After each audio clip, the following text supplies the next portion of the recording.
Very good day everyone. We from Group 7 will be presenting regarding the Islamic interbank money market instrument, which are the challenges operates in dual banking system.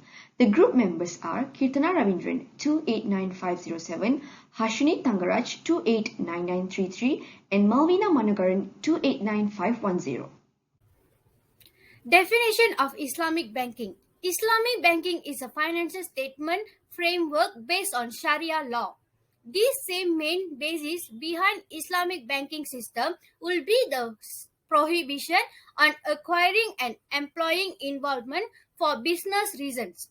Banks and other financial institutions in Islam becoming a type of bank account that will be regulated of Islamic money consideration and is based on Islamic law, usually known as Sharia law. Two important ideas fundamental Islamic financial institution consumption are indeed the sharing of prosperity and misfortune. Acquiring recognition of financial gain is not prohibited under Islamic law. Definition Islamic interbank money market instrument. The Islamic money market is essential for the operation of the Islamic banking institution because it is first provide a method allowing Muslim banks to finance and change inventory in the near term and then serve just a vehicle again for transmission of monetary policy. The Islamic interbank money market could be incorporated on January 3, 1994, primarily support as a short-term intermediate step and also to receive a reliable availability of short-term investment fund in accordance with Sharia standards. Islamic interbank money market will make it consequable for financial intermediaries participating inside the Islamic banking scheme, that is IBS, for certain reserve requirements through an efficient and cost-effective manner. Products offered by Islamic interbank money market instrument. First is Interbank Mudaraba. Interbank Mudaraba is a relationship between two interbank participants in which the surplus bank investment in or transfers resources also with deficit bank. Both stakeholders will then discuss and reach an agreement on the amount, duration of the investment and including profit sharing ratio. The investor was responsible for any damages. Next is Interbank Wakala.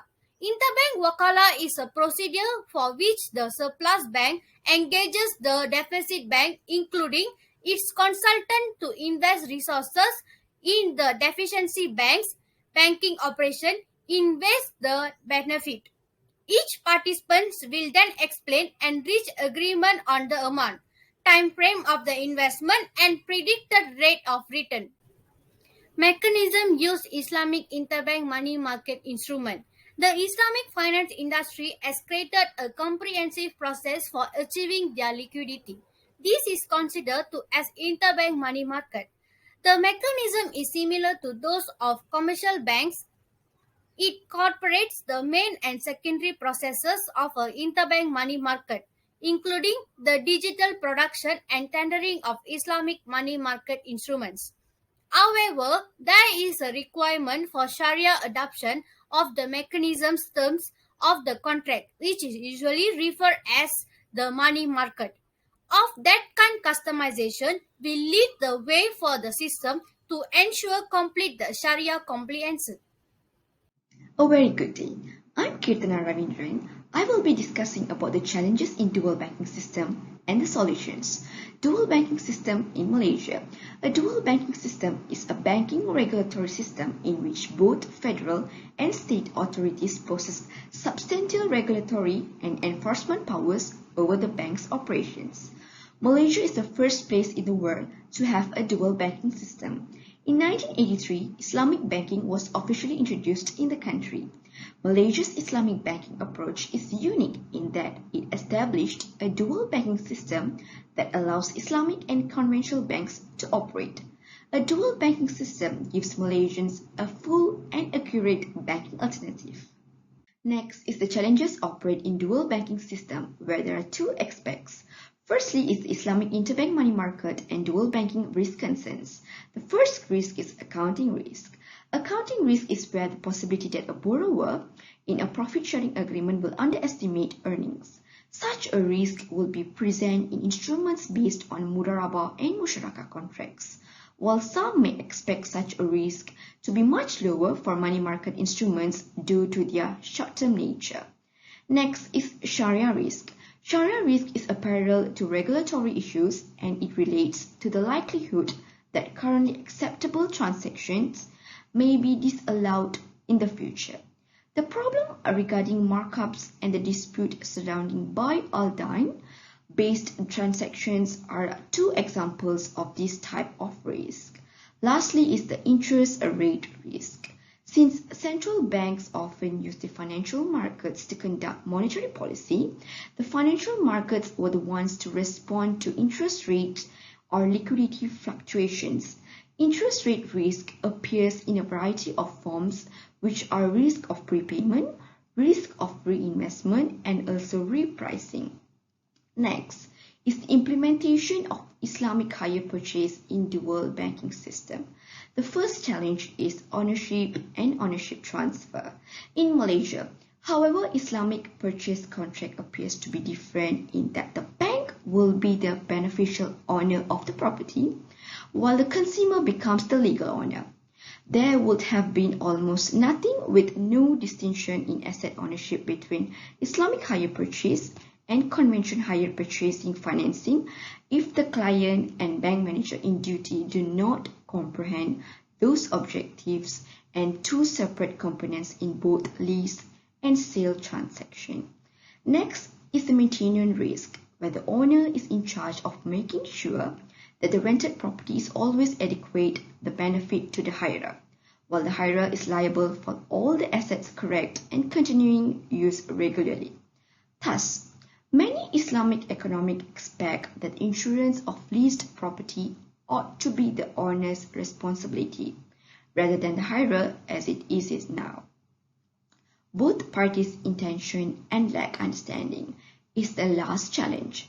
Clients are unclear of the major differences between an Islamic hire purchase facility and a standard hire purchase facility. This is because of common misconceptions that Islamic hire purchase financing is identical to conventional hire purchase in terms of services, documentation, and relevant laws. Next is the solution of adopting Islamic concepts. Islamic hire purchase financing, commonly known as Al-Ijara Tuma Al-Bay ITAB, is by far the most popular product offered by Malaysian Islamic banks. Muslims who are worried about interest and uncertainty can go for ITAB financing as their vehicle financing option. Non-Muslims, on either hand, prefer ITAB financing because it imposes a fine of only 1% in the case of delayed payment. ITAB also gives customers and guarantors protection and a clear ownership method. As a result, it is critical to specify in explicit words how ownership will be transferred, and such terms must be comprehended and accepted upon all individuals. When determining the contractual terms, Sharia compliance, legality, and efficiency of the parties to the contract should be all considered. To address these concerns, banking institutions should train their staff about Sharia law. Next is the advantage of adopting Islamic banking concepts, where it promotes financial justice. Rather than putting most of the net income on the entrepreneur, Islamic banking requires a balance between the borrower and the beneficiary. Next is inclusion in finance. Muslims avoid banking through the financial institution since it is based on paying or receiving interest, which is explicitly forbidden by Sharia law. Not only that, it also reduces the effect of harmful products and services. Islamic banking restricts the exchange of goods and services that are prohibited in Islam. Lastly is regarding moral and ethical values. This is crucial in encouraging socially desirable investments as well as healthier individual or corporate relationships and behavior. Number 1, openness. Malaysia was also beneficial for that various Islamic schools of thought had also taken a prior to accepting regarding variations in reviewing in the field of Islamic banking. The position of Malaysia is straightforward. On different point of view, it has been to honor every established school of true mazhab. All goods, including the riba, are considered permitted as a general rule. The product will be considered as illegal even one mazhab except a concept of Sharia compliant. Number 2, gradual implement. Allow for the establishment of new Islamic banks. Allow exciting financial institution to establish subsidiaries to provide Islamic banking service. Allow established financial institution to provide Islamic banking service while maintaining their present infrastructures and outlets. After careful analysis of multiple factors, Bank Negara Malaysia picked the option as the best mean to expand Islamic finance all through the states, and also as a small for sometimes like a establishment of an Islamic banking industry. This solution would be viewed as a most efficient way to increase the number of organizations to provide Islamic banking service at the lowest feasible cost in the quickest way possible.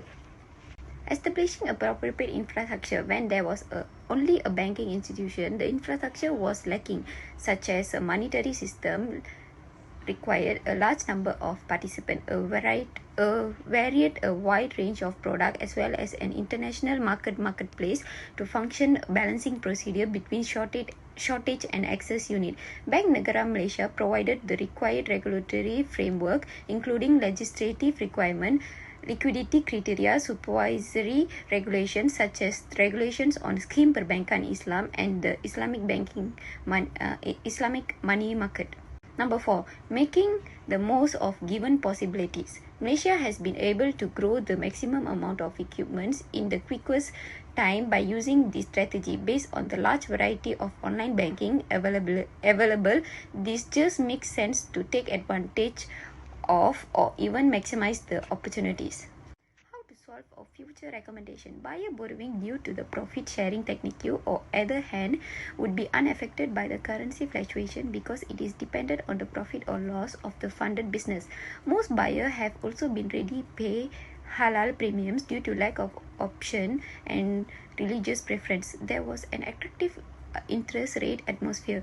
Rate of interest in Malaysia and wherever else have been gradually decreasing for the last several decades, with exceptions of dramatic increase during the 1997 or 1998 currency crisis. Currently, rate of interest from US and globally are at 45 years recession. Rate of project to rise during the following few years. Islamic banks in Malaysia are facing a huge challenges as a result of a more competitive atmosphere as well as a circular increase in the interest rate. Conclusion. Islamic banks capital flow and withdrawal of asset, which is highly connected, utilizing the traditional method. In some ways, those findings support the earlier claim, while at the same time consumer competitive movement with availability towards the both network must maintain price stable. Islamic bank functioning in a dual banking system, as strange as it may sound, may be changes in market interest rate.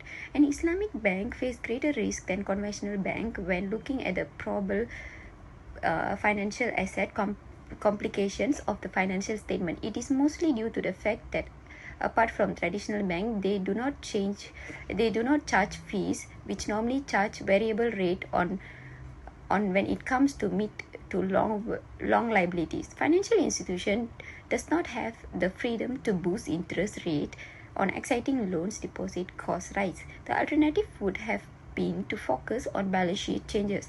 Even so, they are unable to automatically repatriate loan in the same manner that traditional banks can be the use of variable interest rate shortening asset side loan majorities may be available to Islamic banks.